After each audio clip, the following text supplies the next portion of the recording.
I'm live for you guys. Cilantro. Gonna go with my picks for tonight. I'm gonna go over baseball. I'm gonna go over my NBA picks. I'm gonna go over my hockey picks, and I'm gonna go over my NCAA men's NIT picks. All right, so let's start off on the diamond. So tonight we have KC going to Baltimore. I like the Orioles money line at 180. We also tonight we got the Sox versus the A's. I got the Sox minus 160 money line. And tonight also we got St. Louis versus the Padres. I like the Padres first five money line at minus 145. If you put all these bets together, that is plus. Let me fix this. Sorry. That is plus three. Where is it? 357. All right. The Diamonds be exciting. The Braves kicking ass. The Yankees actually kicking ass. I'm not gonna touch the Yankee game tonight because the starter that's going for him tonight gave up 5 runs in opening day, so he could beat it. That motherfucker. They might have won. It wasn't because of him. All right. To the hardwood, we got the New York Knickerbockers +3 going down to Miami. The Knicks lost a heartbreaker the other night. I feel like they're gonna be with it. They're gonna play real hard, and Miami's just one of those teams that it seems like they're not really taking the season too seriously. It's just like an effort thing when I watch Miami play, and that's weird because Butler is like the leader of the team, and they just play like that all the time. So I think the Knicks cover the 3. And then we got Dallas going to the Warriors. Dallas is a -1 favorite, so this is basically a pick'em game. I took Dallas with the -1. If you do that, if you do Knicks +3, Dallas -1, that's a +67 money line for your money. See, what I like to do is I like to do certain parlays, and then I like to mix match my other parlays. So if I do get a bad beat on 1 or 2 games, I still have an obvious chance to win my money. All right. We're gonna go to the ice right now. Ice, ice, baby. We got the Capitals versus the Sabres. I like the Caps +1.5. Uh, no real reason. I just don't think the Sabres are. If they do win, they're gonna win by more than 1. And then we got the Penguins on a back-to-back going against the Devils. I took the Devils money line. The Devils have been kicking my ass all year. Like, games are supposed to get blown out, they fucking win. Games are supposed to win, they get blown out. That's why I just took the Devils money line. I was thinking about doing the Devils +150. I mean, minus 1.5, but I just couldn't pull the trigger on that, man. Um, then we got the Senators versus the Wild. I took the Senators +1.5. So my hockey parlay is the Caps +1.5, the Devils money line, and the Senators +1.5. That's also a 270 +270 parlay. And then we got the NIT tonight, and I'm only gonna stick to one game because I don't know that Georgia Seton Hall game, man. That shit's a little crazy, Uh, I can't, so I'm gonna go with Utah. Now I personally took Utah with the -3.5 points. That was -110. But if you're not sure, it is not a bad buy to get Utah money line. I mean, not Utah, Indiana State. I took Indiana State -3.5. It's not a bad buy if you take Indiana State -162. All right, if you add it into like another thing that you think's a sure shot for the night, or you want to do it a standalone. I'm just not gonna go against Blindy Bird, White, Abdul Jabbar, like that dude is, I like him. He's a good player, and they got good outside shooting, and he's a good distributor. He's tall. The guy could ball. I mean, Indiana college basketball is back. Like basically, almost they have the most. The state of Indiana's got the most players in the like left in the tournament. Like not players from obviously the school, but from the state of Indiana. Now, if Indiana could get these players to come back and play at home, that'll be a different story. Indiana, you get Indiana back. Indiana State's playing well. They should have made the tournament this year. They didn't. Fuck the NCAA.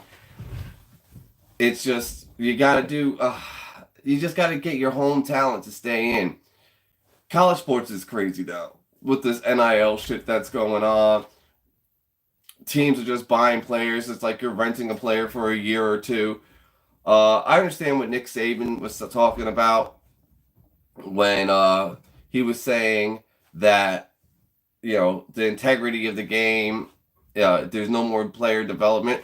No, because these players aren't going to want to sit, especially if they're talented, and you're like, well, we got 3 great wide receivers, just sit here, learn, and then when it's your turn, you can shine.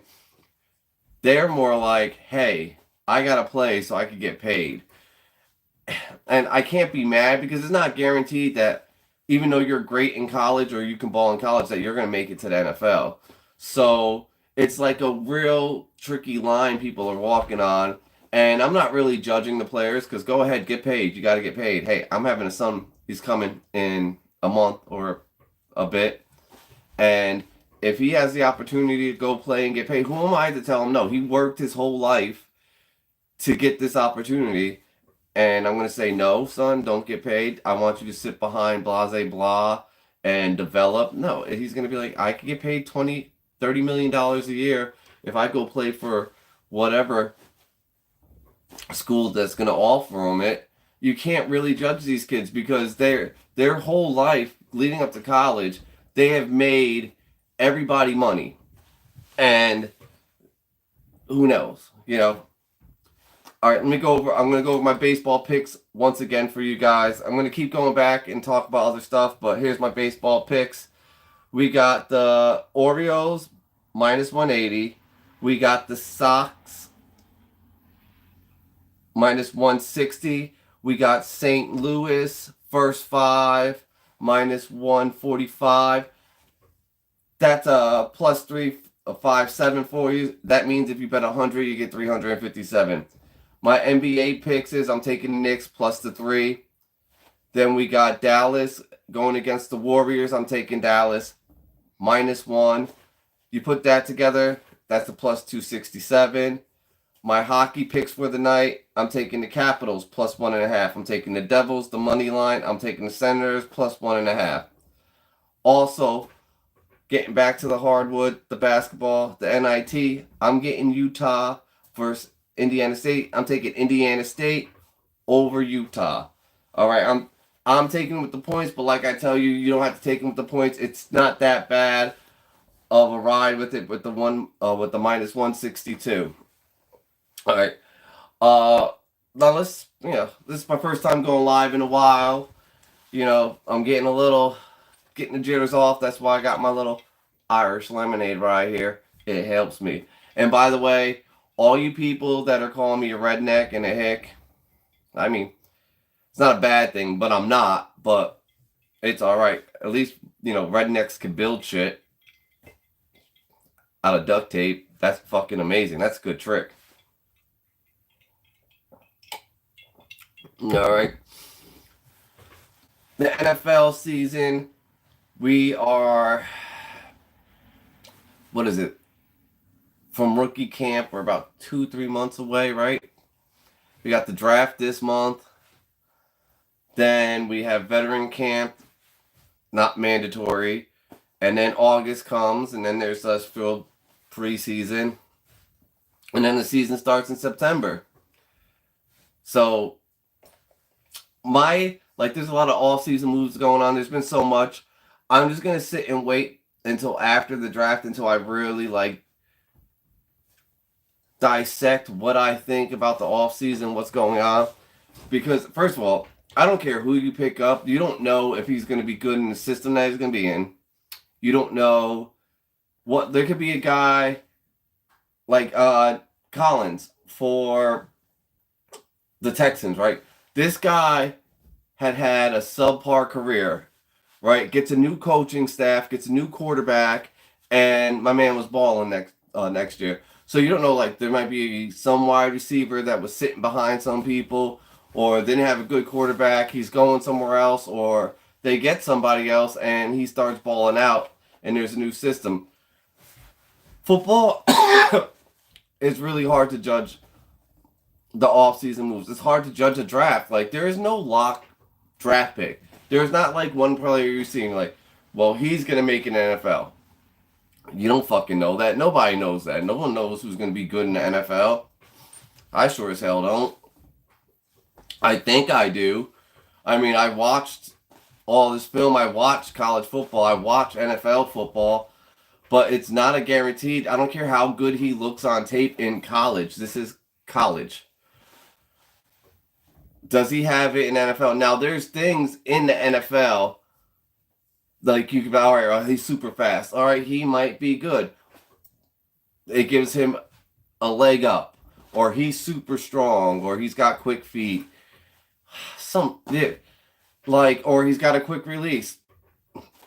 And it doesn't matter, though. Like, it does, but it doesn't. Like, those help you predicate, like, all right, well, this guy has the least of worries to try to overcome when he gets to the NFL. You know, there's quarterbacks that come in the NFL, they got to fix their footwork. They got to fix their drop back. They're kind of a project, but they got raw skill. They could toss the ball 90 yards down the field.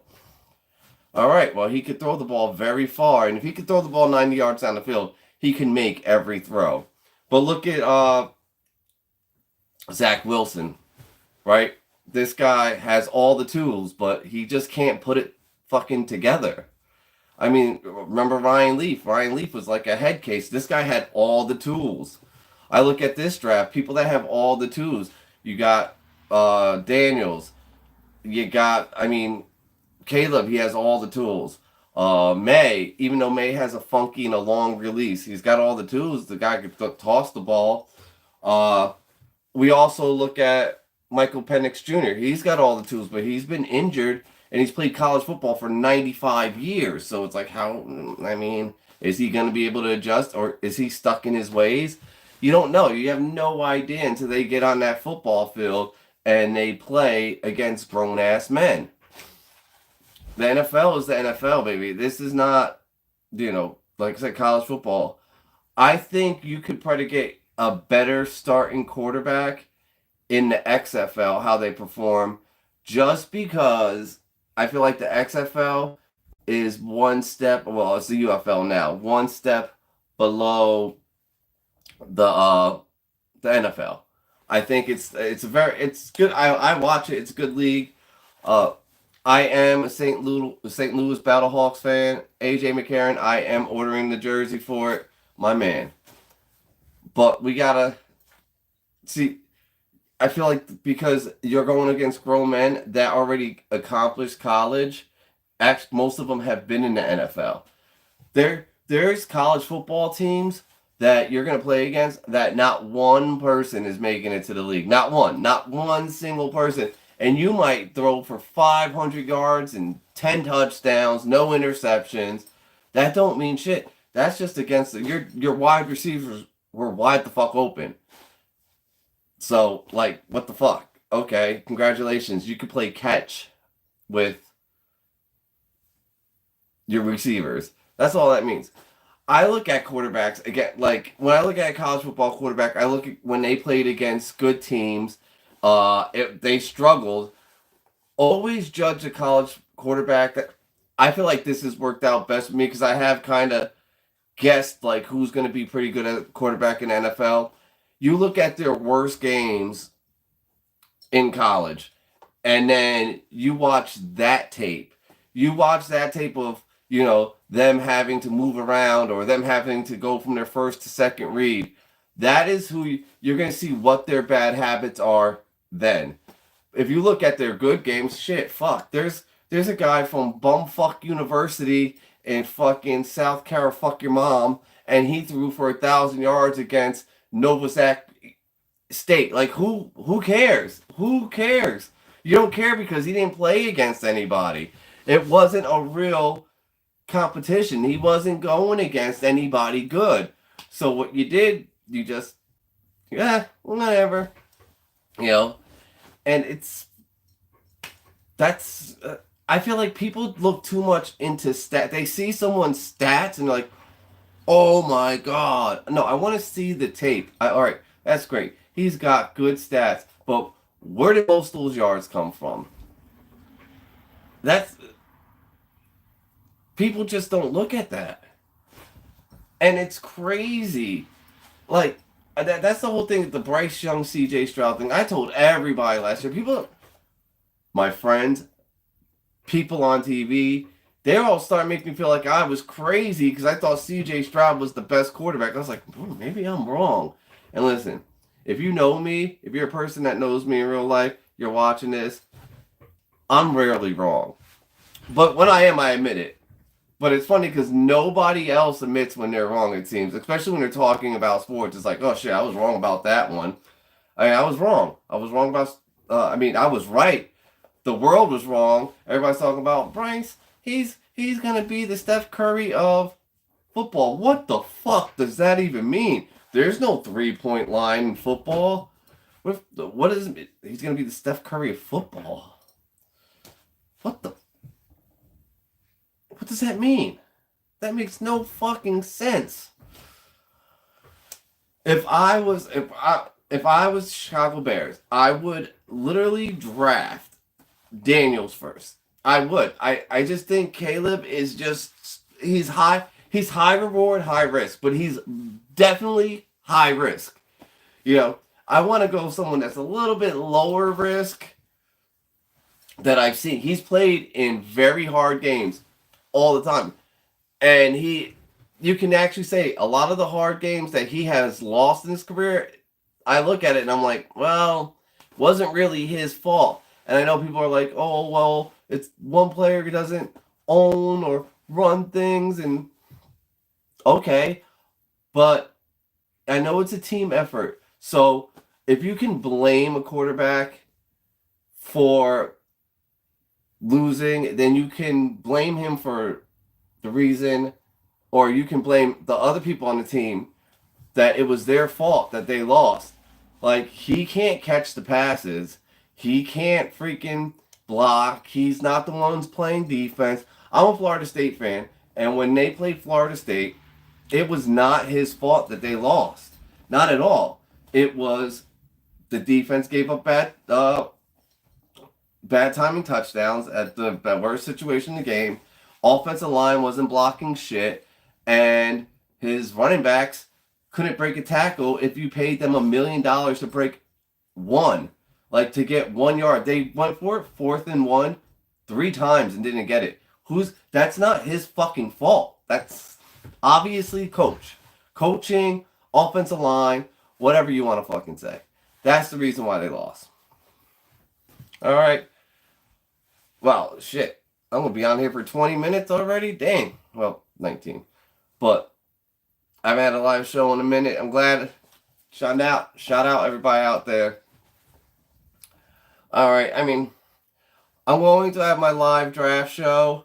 I cannot wait for you guys to see it. It's going to be something. I'm going to have stuff coming up about it. I am working hard. Look, I'm going to have it set up. It's going to look real professional and shit, you know. Or I'm going to try. I don't fucking know. But this is the Batfan, guys. And you know, I'm out.